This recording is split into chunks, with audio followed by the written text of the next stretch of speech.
اعوذ باللہ من الشیطان الرجیم بسم اللہ الرحمن الرحیم الحمد للہ رب العالمین وصلی اللہ علی محمد وآلہ الطیبین الطاہرین واللعن الدائم علی اعدائہم اجمعین اما بعد فقد قال اللہ سبحانہ وتعالی فی کتابہ المجید وفرقانہ الحمید وقولہ الحق بسم اللہ الرحمن الرحیم خلق السماوات بغیر عمد ترونہا۔ سامعین محترم اور ناظرین کرام، سورہ لقمان آیت نمبر 10 کے ذیل میں گفتگو کا سلسلہ چل رہا تھا، جس میں ارشاد اقدس الہی ہے رب العزت وہ ہے جس نے آسمانوں کو بغیر ان ستونوں کے پیدا کیا جن ستونوں کو تم دیکھ سکو، یعنی نامرئی ستون، نظر نہ آنے والے ستون ہیں جن کی بنیاد پر آسمان فضا میں ٹکا ہوا ہے، معلق ہے۔ اور میں نے عرض کیا تھا کہ یہ اور اس طرح کی آیات جیسے سورہ آل عمران آیت نمبر 190 سے 91 تک، ان فی خلق السماوات والارض واختلاف اللیل والنہار لآیات لأولی الالباب الذین یذکرون اللہ قیاما وقعودا وعلی جنوبہم، اور اگلا جملہ تھا ویتفکرون فی خلق السماوات والارض۔ جن آیات میں ہمیں آسمان اور زمین اور اس میں موجود مخلوقات الہیہ کی طرف جو متوجہ کیا جاتا ہے، ان کا واحد مقصد یہی ہے کہ انسان اس کائنات میں غور و فکر کرے، کیونکہ تفکر معرفت الہی تک پہنچاتا ہے، اور معرفت الہی ہی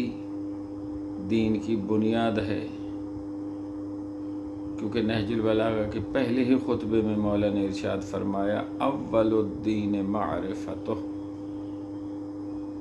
دین کا پہلا زینہ ہی معرفت باری تعالی ہے،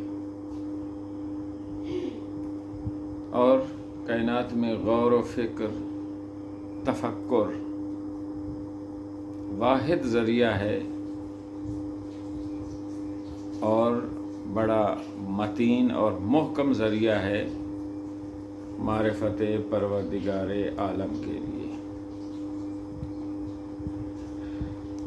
تفکر کے بارے میں گفتگو ہو رہی تھی، تو اس کے بارے میں کچھ احادیث حسن ثقل راوی ہے، وہ کہتا ہے سألت ابا عبداللہ علیہ السلام، میں نے امام جعفر صادق علیہ السلام سے پوچھا اما یروی الناس، اس چیز کے بارے میں جو لوگ روایت بیان کرتے ہیں کہ آپ نے فرمایا ہے ان تفکر ساعۃ خیر من قیام لیلۃ۔ اب ساعت کا ایک ترجمہ تو گھنٹہ ہو سکتا ہے، ایک ترجمہ اس کا ایک لمحہ، جو بھی ترجمہ لیا جائے، ایک گھنٹے کا تفکر یا ایک لمحے کا تفکر، جو بیٹھ کے آپ اس کائنات میں مخلوقات الہیہ میں تفکر اور تدبر کرتے ہیں، حدیث کی روح سے وہ ایک گھنٹے کا، اگر ہم گھنٹے والا ہی ترجمہ کریں،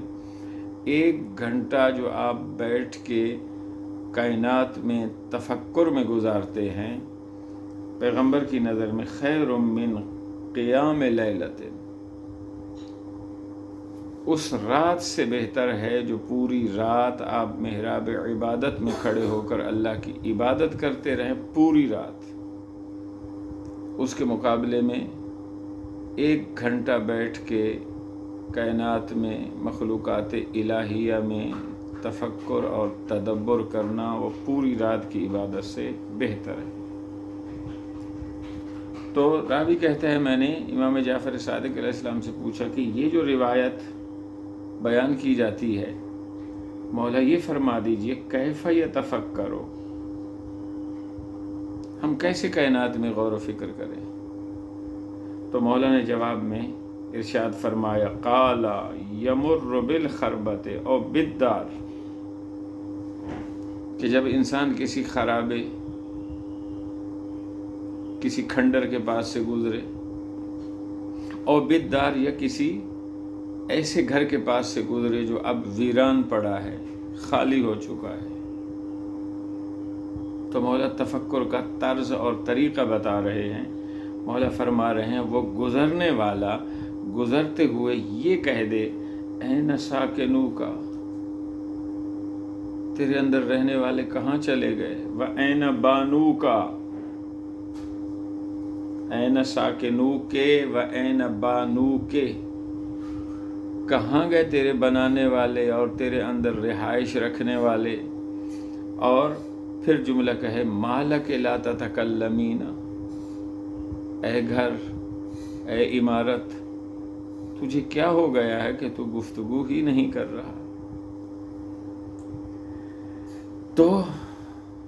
مولا کے بیان کا اور تفسیر کا مقصد یہی تھا کہ انسان غور و فکر کرے اس دنیا کی بے ثباتی پر، اس دنیا میں جو تغیر اور تبدل ہے کہ کسی شے کو بھی دوام نہیں ہے۔ جیسا کہ مولا کا بھی یہ جملہ ہے میں نے اپنے رب کی معرفت کی ہے اس بات سے کہ میں تدبیر کرتا ہوں، وہ تدبیر ادھوری رہ جاتی ہے، میں کوئی ارادہ کرتا ہوں، میرا ارادہ ٹوٹ جاتا ہے۔ عرفت اللہ بفسخ العزائم و نقض الہمم، مولا فرماتے ہیں یہ جو میرے ساتھ ہوتا ہے ارادے کے ٹوٹ جانے سے، ہمتوں کے ختم ہو جانے سے، عرفت ان المدبر غیری، مولا فرماتے یہاں سے میں نے یہ بات پہچانی ہے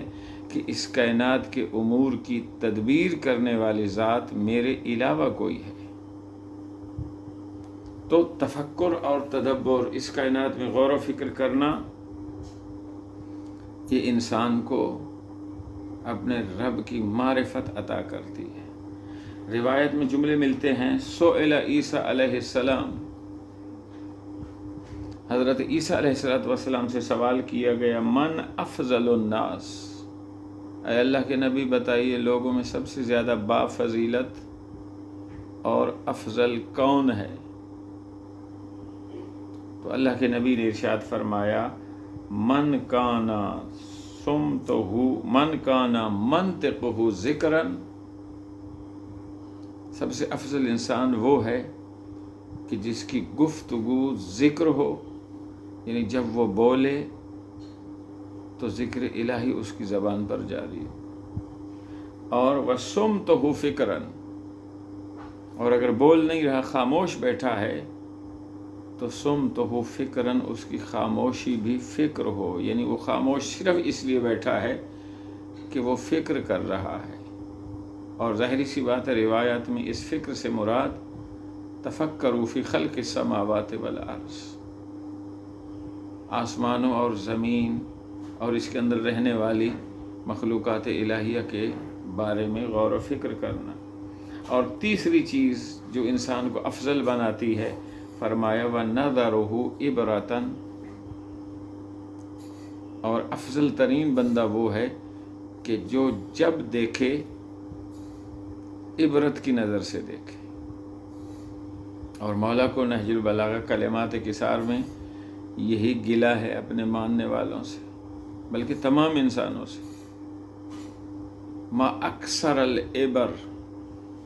اس کائنات میں عبرتیں کتنی کثرت سے بکھری پڑی ہیں، لیکن وہ اقل الاعتبار، ان عبرتوں سے عبرت حاصل کرنے والے کتنے کم ہیں۔ یعنی یہی عبرت انسان تبھی حاصل کرتا ہے جب اس دنیا کے حالات اور مخلوقات الہیہ میں انسان تفکر کرتا ہے۔ خود پیغمبر خاتم کی سیرت میں ملتا ہے کہ جب پیغمبر خاتم کبھی زیر آسمان باہر تشریف لاتے تھے تو اس کائنات میں گم ہو جاتے تھے۔ راوی بیان کرتا ہے اور اپنی زبان پر سورہ آل عمران کی یہی آیت نمبر 190 اور 91 جاری فرماتے، اور پھر یہ جملہ ارشاد فرمایا کرتے تھے، ویل لمن قرأہا، ویل ہے اس بندے کے لیے جو ان آیات کو پڑھتا تو ہے لیکن ولم یتفکر فیہا، ان آیات الہی میں غور و فکر نہیں کرتا۔ یہ تو ان مخصوص آیات کے بارے میں، خود پورے قرآن کے بارے میں ینابع الحکمت میں ایک حدیث مبارک ہے، ویل لمن لاقھا بین لحییہ ولم یتدبرھا، جو ان قرآن مجید کی آیتوں کو اپنے ان دو جبڑوں کے درمیان گھماتا تو ہے لیکن ولم یتدبرھا، ان میں غور و فکر نہیں کرتا۔ تو بہرکیف انسان کے پاس قوت فکر ہونی چاہیے، اس کائنات میں تدبر اور تفکر ہونا چاہیے، کیونکہ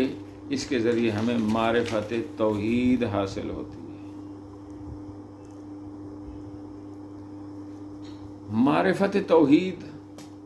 اگر ہم حاصل کر لیں، جیسا کہ مولا بھی یہی چاہتے ہیں کہ رب کی معرفت حاصل کی جائے، بلکہ فرمایا دین کا پہلا قدم ہی معرفت الہی ہے، تو مختلف احادیث میں اس معرفت الہی کے مختلف آثار بیان ہوئے ہیں۔ مختلف احادیث میں گردش کرنے کے بعد کچھ آثار جو میں نے احادیث سے استنباط کیے ہیں، سمجھے ہیں، وہ میں اپنے سامعین کی خدمت میں عرض کرتا ہوں۔ روایات کی روح سے پہلا اثر جو معرفت توحید کا انسان پر ہوتا ہے وہ یہ ہوتا ہے کہ جیسے جیسے اپنے رب کی معرفت بڑھتی جاتی ہے، انسان اپنے رب کی معرفت جیسے جیسے حاصل کرتا جاتا ہے، اس کے دل میں اپنے رب کی محبت بڑھتی چلی جاتی ہے۔ اور باقاعدہ امام حسن علیہ السلام سے ایک حدیث منقول ہے، مولا فرماتے من عرف اللہ احبہ، جو اپنے رب کی معرفت حاصل کر لیتا ہے پھر وہ اپنے رب سے محبت کرنے لگتا ہے، اور محبت بنیاد ہے دین کی۔ اصول کافی میں یہ روایت موجود ہے، حل الدین الا الحب، کیا دین محبت کے علاوہ بھی کوئی چیز ہے؟ اسی محبت کی بنیاد پر اس پوری کائنات کی تخلیق وجود میں آئی ہے، اور یہ محبت تبھی پیدا ہو سکتی ہے جب معرفت ہو۔ اس بات کو میں ایک مثال سے یوں سمجھانا چاہتا ہوں، آپ کسی چھوٹے بچے کو، 3 یا 4 سال کے بچے کو کسی بھی بینک کا لاکھوں روپے کا بلکہ کروڑوں روپے کا اگر چیک کاٹ کے دے دیں، مکمل اس کے اوپر آپ کے سائن بھی ہوں، سب کچھ اس طرح کا وہ چیک ہو کہ کوئی بھی بینک میں لے جائے تو وہ چیک کیش ہو جائے گا، آپ اگر 3 یا 4 سال کے بچے کے ہاتھ میں وہ لاکھوں روپے کا چیک پکڑا دیں گے، اس کا کیا حشر ہوگا؟ ظاہری سی بات ہے، بچے نے اسے منہ میں ڈالنا ہے، بچے نے اسے پھینک دینا ہے یا اسے پھاڑ دینا ہے، حالانکہ مالیت اس کی لاکھوں روپے ہے۔ لیکن اسی بچے کو اگر آپ اس کا کوئی پسندیدہ کھلونا دے دیتے ہیں، چیک پہ وہ بچہ خوش نہیں ہوا تھا، لیکن جب آپ اسے اس کا پسندیدہ کوئی کھلونا دے دیتے ہیں، وہ بچہ خوش ہو جاتا ہے اور اسے سنبھالتا بھی ہے اور اس کے ساتھ کھیلتا ہے، اسے ضائع نہیں کرتا۔ کیوں یہ فرق ہوا؟ فرق صرف یہی ہے، معرفت کی بنیاد پر ہی،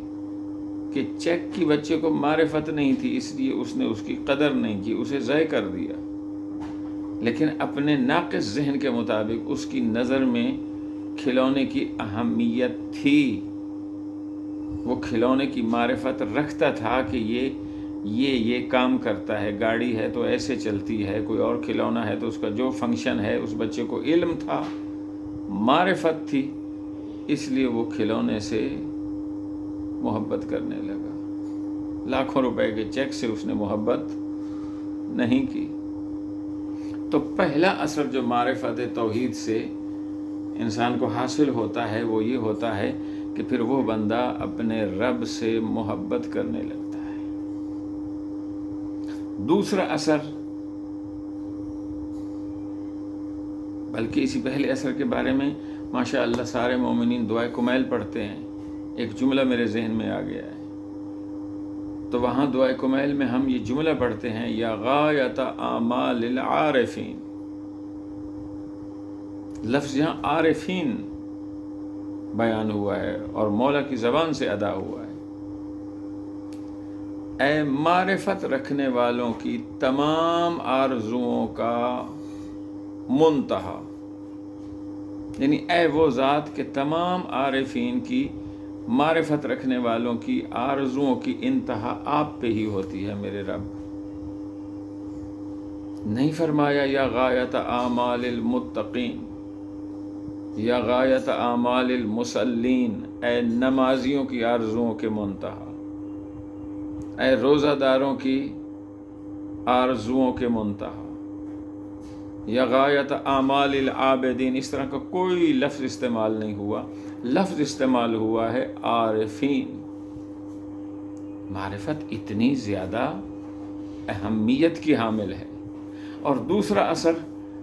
جو اس معرفت توحید سے انسان پر ہوتا ہے وہ یہ ہوتا ہے کہ انسان کے اندر خوف خدا، خشیت الہی پیدا ہو جاتی ہے۔ یہ آیت تو معروف ہے، انما یخشی اللہ من عبادہ العلماء، خوف خدا صرف ان لوگوں کے دلوں میں ہوتا ہے جو علم رکھنے والے ہوتے ہیں۔ علم سے مراد یہی معرفت توحید، سب سے بڑا علم تو یہی معرفت توحید ہی ہے۔ اور حدیث مبارک بھی ہے،